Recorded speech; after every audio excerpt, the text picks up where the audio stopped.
नमस्कार, लक्ष्मी नारायण ज्योतिष केंद्र में आप सभी का स्वागत है। पंडित ए.पी. शुक्ला आज फिर उपस्थित हुआ हूँ आपके प्रश्नों का जवाब देने के लिए। कुछ प्रश्न आपने जो है कमेंट बॉक्स में डाले थे, पीछे भी मैंने वीडियो डाला था, आप सभी को अवगत कराया था कि आने वाले समय में मैं आपके प्रश्नों का जो आप कमेंट बॉक्स में डालते हैं उसका एक पूरा वीडियो बनाऊंगा और आपके सामने रखूंगा। हालांकि पीछे अगर देखा जाए बहुत प्रश्न है, उतने नहीं दे पाएंगे, लेकिन अब जो आप लोग भेज रहे हैं उसमें से आपके प्रश्नों का मैं जवाब दूंगा। सबसे पहला प्रश्न जो है अभिमन्यु त्रिपाठी जी का प्रश्न है। इन्होंने लिखा है, गुरुजी ग्रहों का बल देखने के लिए उसकी अवस्था देखी जाए या विष्णुत्मक बल देखा जाए या षटबल देखा जाए। देखिए, ग्रहों की अवस्था देखने के लिए या जन्म पत्रिका, सीधे सीधे मैं कहूंगा कि जन्म पत्रिका देखने के लिए, कारण उसका जो है जन्म पत्रिका के अंतर्गत जो है ग्रह आते हैं। अगर आप षटबल की बात करेंगे, षटबल में 6 तरीके के बल होते हैं, इसमें किसी प्रकार का संदेह नहीं है, 6 बलों को आपको ध्यान में रखना है। अगर विष्णुपक बल की बात करें तो कहीं ना कहीं ये राशि के आधारित होता है। मैं तो यहां तक आपसे कहूंगा, जैसे उत्तर भारत में जन्म कुंडली देखी जाती है, दक्षिण भारत में जो है राशि के हिसाब से जो है जन्म कुंडली देखी जाती है। हमारी तरफ जो है भाव के आधार पर जन्म कुंडली देखी जाती है। सभी चीजों का ध्यान रखते हुए जो है आपको जन्म कुंडली देखना है। बस एक चीज का ध्यान रखिए, ज्यादातर लोग जो है काल बल नहीं देखते हैं। इस चीज को प्रायोरिटी दिया कीजिए। कोई भी अगर आपको कोई रत्न की सजेशन देना है या फिर कर्म से संबंधित चीज है, बच्चे का जन्म किस समय हुआ है उसके आधार पे जो है चयन होता है कि ग्रहों की क्या मजबूती है। जैसे मान लीजिए, उदाहरण के तौर पे मैं एक दो चीजें बता देता हूं। जैसे सूर्य है, सूर्य को जो है सुबह 10 बजे से लेकर 3 बजे तक का बलि माना गया है। उसी तरीके से शुक्र को जो है 3 बजे से 4:30 बजे तक बलि माना गया है। इसी तरीके से अब जैसे बुध है, बुध का 2 समय है, शाम को भी देखा जाता है और सुबह भी देखा जाता है, 1.5 घंटा सुबह और 1.5 घंटा शाम। इसी तरीके से काल बल जरूर देखा करिए, वो देखना बहुत जरूरी है। और बाकी देखिए, एक ज्योतिष के लिए ये सारी चीज़ें दिमाग में होनी चाहिए, चाहे षटबल हो, चाहे आपका जो आपने प्रश्न पूछा है विष्णुत्मक बल हो, ये दोनों चीज़ों की जो है ज़रूरत है। इसके बाद अमन कुमार कश्यप जी ने जो है पूछा है, गुरुजी लगन में राहु बैठा हो, लगन में राहु बैठा हो और 9वें भाव में मेष राशि हो, उसमें मंगल बैठा हो। मेष राशि में मंगल मतलब हो गया अपनी स्वग्रह की राशि हो गई, मंगल बली कहलाएगा। लेकिन मेष राशि अगर 9वें में है तो लगन मतलब आपका सिंह लगन हो गया, और सिंह लगन में राहु बैठा है। उसमें किसी भी प्रकार का संदेह नहीं है कि पिता या पिता से संबंधित चीजों से व्यक्ति को कष्ट मिलता है। हालांकि 7 ग्रहों को और देखना जरूरी है, फिर भी मैं ये कहूंगा कि ऐसे लोगों को संतान, जब भी विवाह हो या संतान से संबंधित चीजों में थोड़ा सा पीड़ा मिलती है। अगर मैं राहु और सूर्य का कॉम्बिनेशन देखूं, जिस हिसाब ने आपने लिखा है कि लगन में राहु बैठा है सिंह राशि में और 9वें भाव में आपका जो है राहु है मेष का, लेकिन आपके भाग्य के लिए अच्छा कहलाएगा, इस चीज के लिए परेशान ना हो। इसके बाद जो है सोनाली भूषण जी ने पूछा है, दोनों हाथों की मध्यमा में अगर तीसरे पोर पे तिल का निशान हो, तीसरे पोर पे तिल का निशान मतलब यहां पर, जिन लोगों को नहीं पता है उनको मैं बता दूं, इनका प्रश्न जो है मध्यमा मतलब होगी शनि की उंगली, और शनि की उंगली पे जो है तीसरे पोर मतलब सबसे ऊपर पोर पे अगर तिल का निशान हो तो इसका क्या मतलब है।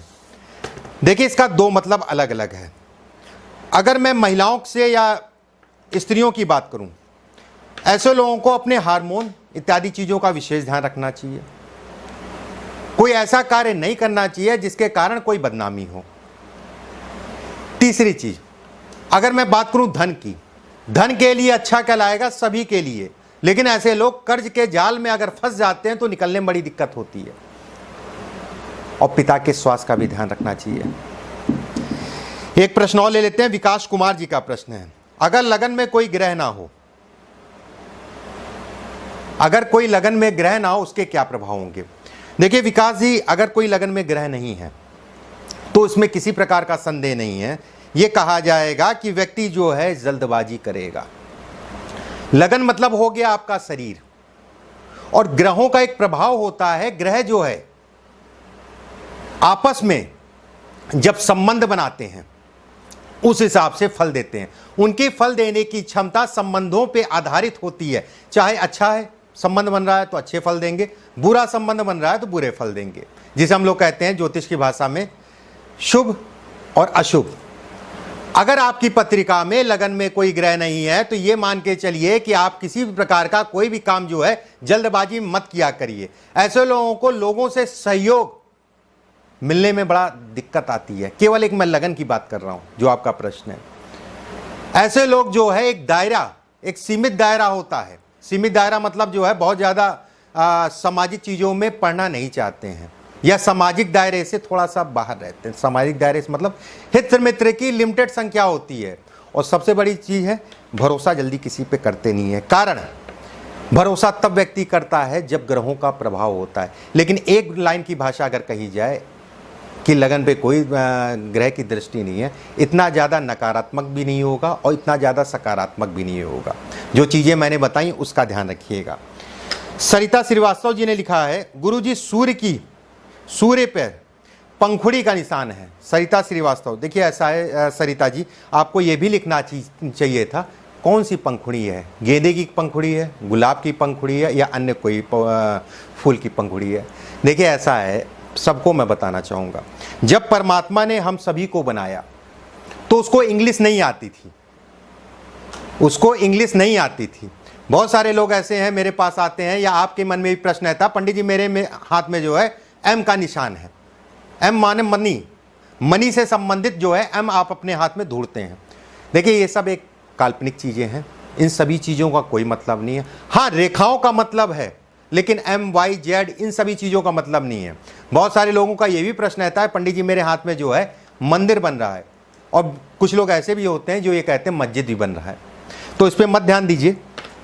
अगर पंखुड़ी का निशान है, पंखुड़ी गोल है, तो अच्छा नहीं कहलाएगा। अभिमन्यु त्रिपाठी जी का प्रश्न ले लिया गया। अमूल्य सिनोटिया जी ने पूछा है, गुरुजी सूर्य पर्वत पे मछली का, सूर्य पर्वत पे रेखा है, ऊपर से जो है मछली का साइन है। मैं जितना समझ पा रहा हूं, या फिर जो आप समझाना चाह रहे हैं, आप यही समझाना चाह रहे होंगे, ये सूर्य पे जो है रेखा है, इस पे मछली का साइन। मछली का साइन मतलब ये हो गया ऊपर से दो फाड़। यहां पे मैं बड़ा बना के दिखा दे रहा हूं ये। और अमूल सिनोटिया जी, ये आपका ही प्रश्न नहीं है, ये लगभग मान के चलिए कि 20-30% लोगों का प्रश्न होता है। अब इसका परिणाम क्या होता है ये समझने की ज़रूरत है। ऐसे लोगों के कार्यक्षेत्र में, जहाँ पर भी कार्यक्षेत्र में पैर पकड़ के खींचने वाले ज़्यादा होते हैं। शत्रुता ऐसे लोगों की जल्दी पकड़ती है अन्य लोगों से। अन्य लोगों मतलब जिनके पे नहीं है, जिनकी सीधी रेखा है। ऐसे लोगों को ससुराल से थोड़ा सा गिला शिकवा या ससुराल से किसी भी प्रकार की शिकायत होती है, और थोड़ा सा रेखा और बढ़ जाती है, ससुराल का सुख नहीं मिलता है। सामान्य अर्थों में ये कहा जाए, धन के लिए सामान्य है। धन के, अगर धन इत्यादि चीज़ों के लिए आप पूछ रहे हैं, उसके लिए सामान्य कहलाएगा। लेकिन थोड़ा सा कार्य क्षेत्र में आपको देख के चलना पड़ेगा।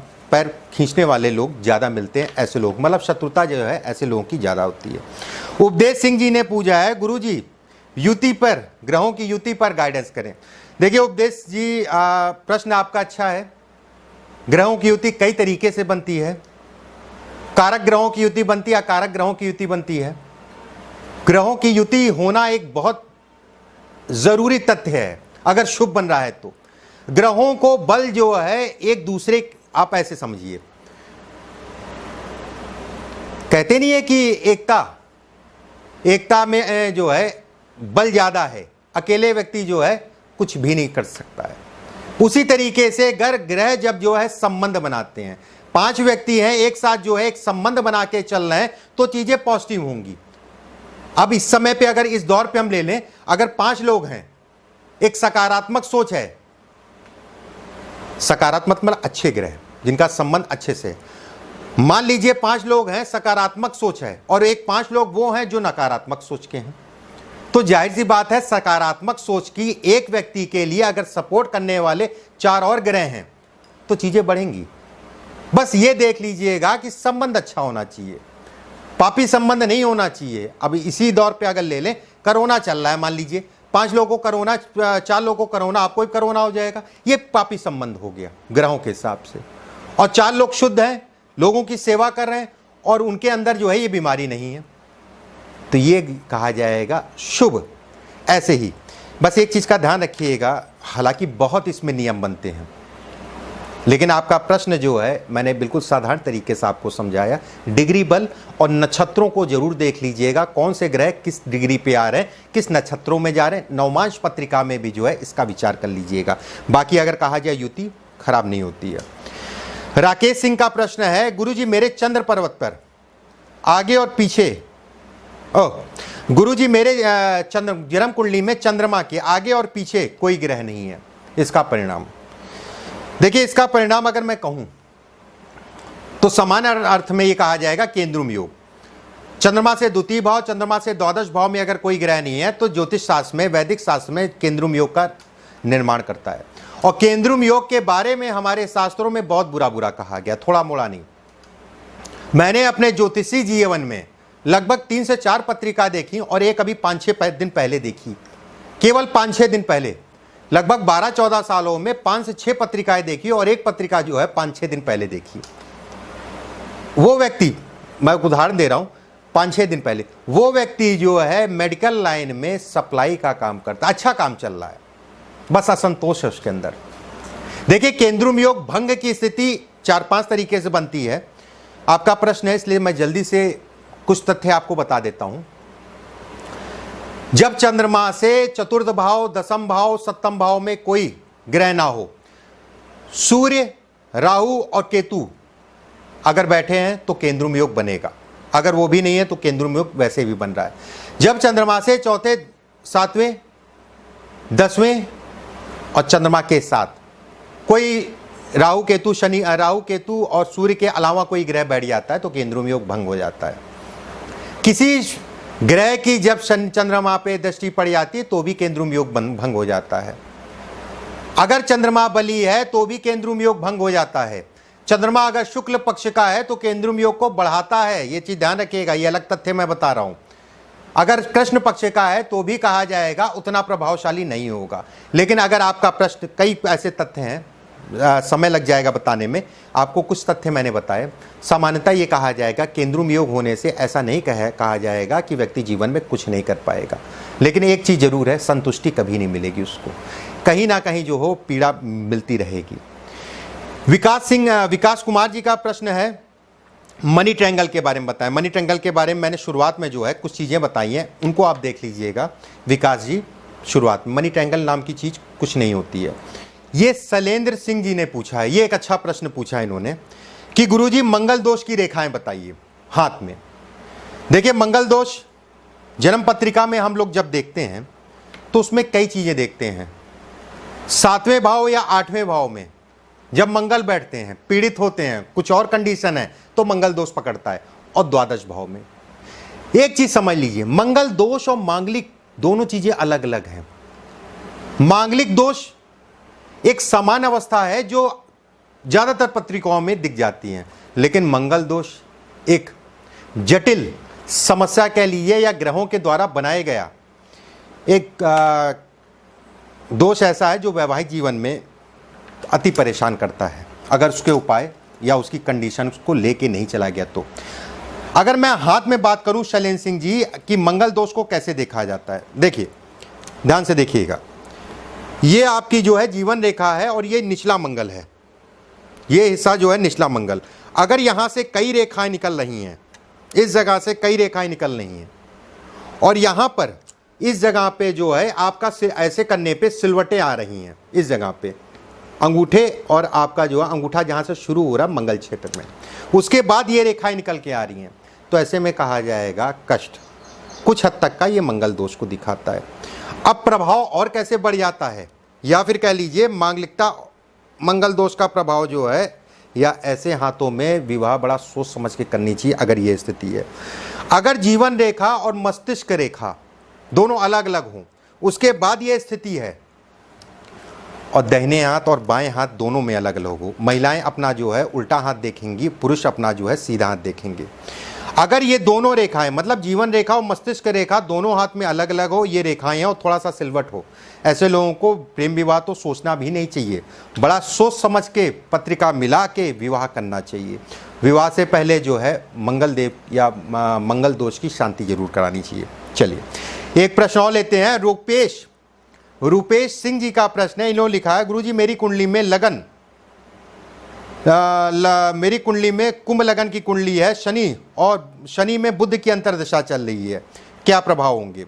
देखिए आपकी जो जन्म पत्रिका है कुंभ लगन की पत्रिका है, तो जाहिर सी बात आपके जो है बुध आपके पंचमेश बनेंगे और षष्ठेश बनेंगे, और शनि आपके लगन के मालिक हैं।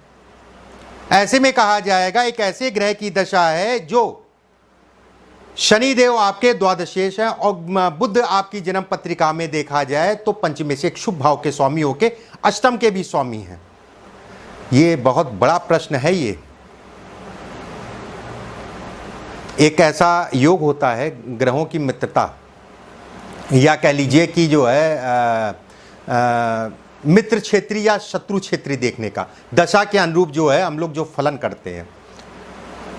ये एक बहुत बड़ा प्रश्न है। इस पे जो है अगर ये देखा जाए कि एक द्वादश की दशा चल रही है और एक अष्टमेश की दशा चल रही है, एक तरफ से एक प्रश्न ये बनता है, एक तरफ से ये प्रश्न बनता है कि लग्नेश की दशा चल रही है और पंचमेश की दशा चल रही है, किसका फलन मानेंगे?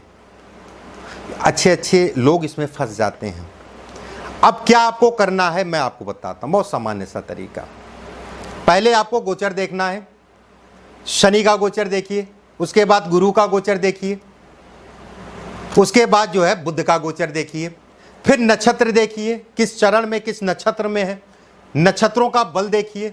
नक्षत्र मान लीजिए जो है आपकी जन्म पत्रिका में गुरु के नक्षत्र में है, या फिर कह लिए शनि अपने ही नक्षत्र में बैठे हैं, तो ऐसे में कहा जाएगा कि शनि बली हैं, शनि जो है बली हैं, और शनि का जो है बल आपके लिए नक्षत्र के आधार पे फायदेमंद रहेगा। अगर ग्रह जो है 12 से लेके 18 डिग्री पे, बात समझिएगा, 12 डिग्री से पहले और 18 डिग्री के बाद, अगर 18 डिग्री के बाद है तो वो सकारात्मक परिणाम देगा, और 12 डिग्री के पहले है तो वो द्वादश का परिणाम देगा। इसी तरीके से अगर बुध जो है आपका 12 से 18 के बीच में है तो सामान्य दशा रहेगी, 12 डिग्री से पहले है तो सकारात्मक परिणाम देगा, और 18 डिग्री के बाद है थोड़ा सा पीड़ा देगा। अब ये सूत्र अपने हिसाब से देखिएगा, मेरी बातों पे गौर करिएगा, आपको चीज़ें समझ में आ जाएंगी। इसके बाद डीके शर्मा जी आपने लिखा है कि मेरी भाग्य रेखा नहीं है।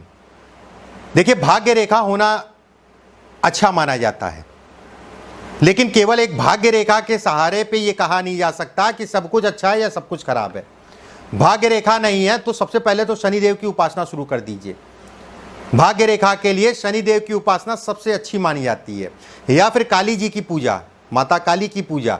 दूसरी चीज, अगर सूर्य रेखा है तो भी भाग्य रेखा की तरह वो भी काम करेगी। अगर सूर्य रेखा भी नहीं है, गुरु पे एक रेखा है तो भी भाग्य रेखा की तरह काम करेगी। अगर वो भी नहीं है, बुध की रेखा, तो भी भाग्य रेखा की तरह काम करेगी। और एक रेखा विशेष मैं बताता हूँ जो जीवन रेखा से छोटी उंगली की तरफ जाती है, मतलब उसको भी हम भाग्य रेखा कहते हैं। अगर आप सामान्यता देखा जाए तो थोड़ा सा मेहनत ज़्यादा करनी पड़ती है उन लोगों की अपेक्षा जिनकी भाग्य रेखा होती है। इसके बाद मीनू कुमारी जी ने पूछा है कि पंडित जी मेरी मणिबंध पे तिल का निशान है, इसका क्या मतलब है? देखिए इसका दो तरीके से मतलब निकलता है। महिलाओं की अगर मैं बात करूं तो वैवाहिक जीवन में थोड़ा सा तनाव होता है, यह भी देखने की आवश्यकता है किस मणिबंध पे तिल है। अगर पुरुषों की बात करें तो ऐसे लोगों को समाज विरोधी कोई काम नहीं करना चाहिए। सरकारी दंड को भी दिखाता है ये, थोड़ा सा सचेत रहने की आवश्यकता, या थाना पुलिस मुकदमेबाजी, इन सभी चीजों को भी दिखाता है अगर मणिबंध पे तिल है तो। धन से इसका कोई मतलब नहीं है, मणिबंध का धन से कोई मतलब नहीं है। इसका मेन मतलब ये होता है कि स्त्रियों के लिए वैवाहिक जीवन और पुरुषों के लिए कार्य। इस तरीके से कुछ प्रश्न आपने पूछे, मैंने उन प्रश्नों का आपको जवाब दिया। अगर आपके भी दिमाग में कुछ ऐसे प्रश्न हैं जो ज्योतिष से संबंधित हों, चाहे वो हस्तरेखा हो, चाहे वैदिक ज्योतिष हो, आप नीचे कमेंट बॉक्स में डालिए। अगली वीडियो में मैं आपके प्रश्नों का जवाब जो है देने के लिए फिर से उपस्थित हूँगा। तो सेफ चलिए, सतर्क रहिए, देश के साथ चलिए, अपनी जिम्मेदारियों को समझिए, घर में रहिए। अभी के लिए बस इतना ही। नमस्कार।